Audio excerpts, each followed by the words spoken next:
अहमदाबाद विमान दुर्घटनेतल्या air India विमानाचे वैमानिक कॅप्टन सुमित सबरवाल यांच्या पार्थिवावर आज मुंबईत अंत्यसंस्कार करण्यात आले.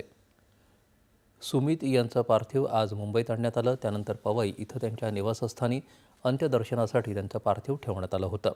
दरम्यान या दुर्घटनेतील 132 मृतदेहांची ओळख DNA चाचणीद्वारे पटली आहे, तर 131 मृत व्यक्तींच्या नातेवाईकांशी संपर्क साधला आहे. त्यातले 97 जणांचे मृतदेह त्यांच्या नातेवाईकांकडे सोपवण्यात आले आहेत. केंद्र सरकारनं देशात 2000 वाहन चालक प्रशिक्षण केंद्र सुरू करण्याचा निर्णय घेतल्याची माहिती परिवहन मंत्री नितीन गडकरी यांनी दिली आहे.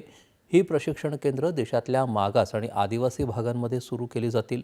यामुळे या क्षेत्रातल्या तरुणांकरता रोजगारांच्या नव्या संधी निर्माण होतील, असं ते काल दिल्लीत आयोजित कार्यक्रमात म्हणाले. देशात सुमारे 22 लाख चालकांची कमतरता आहे आणि ही प्रशिक्षण केंद्र कुशल चालकांची कमतरता भरून काढण्यात सहाय्यभूत ठरतील, असं ते म्हणाले.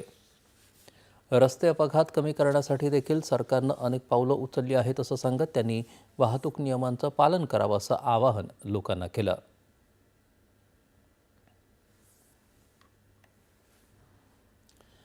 जागतिक आरोग्य संघटनेद्वारे वापर केल्या जाणाऱ्या एकूण